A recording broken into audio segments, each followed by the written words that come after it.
Gaano ba kahusay itong si Ruel Carino, ang Matt Munro ng The Clones, ang The Golden Boys ng Valenzuela? Kaboses niya ba talaga si Matt Munro? Kung gusto mong malaman, panoorin mo to hanggang dulo.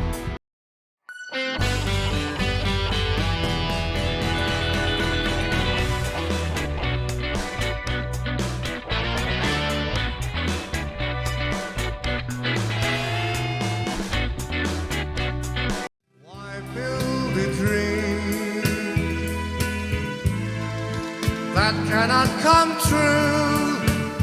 Somewhere, walk on. If I heard your voice, I'd beg you to stay.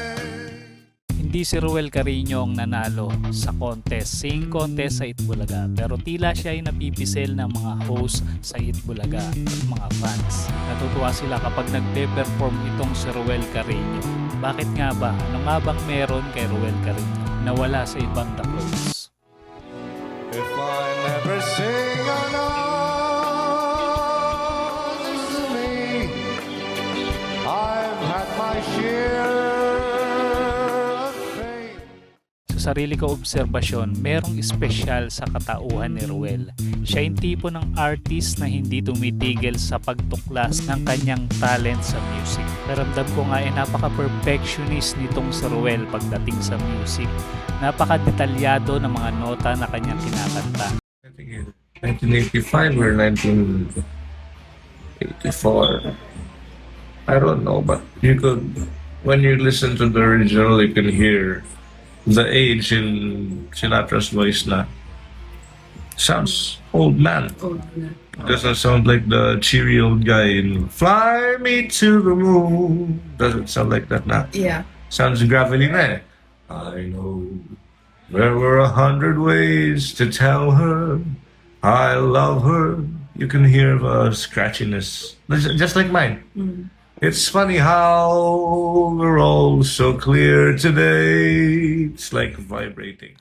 Alam niya kung hanggang saan ang range ng kanyang boses, kung paano ang tamang timing, tamang technique sa pag-execute ng isang kanta. Bonus pa yung napakahusay niyang pag-pronounce ng lyrics.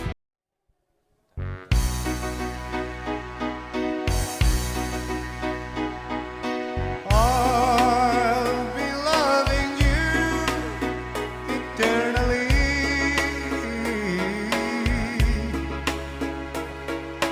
With a love that's true eternally.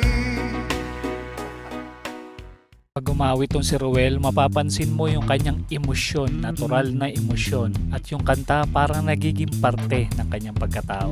Maayos niyang na-deliver sa audience. Ang balita ko nga itong si Ruel pagkagaling sa school ay diretso na sa pag-iensayo sa pag-awit.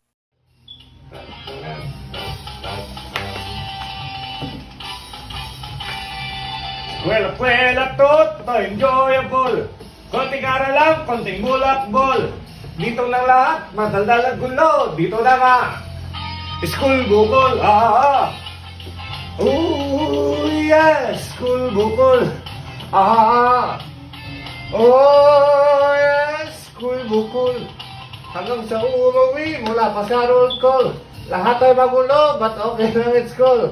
Ito ay terrible, ito ay buhul-buhul. Ito na nga, school bukol.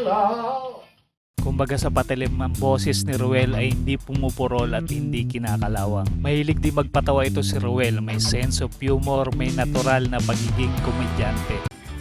Tsaka joker din naman talaga si Ruel. Yan ang pinaka-respeto, bossing.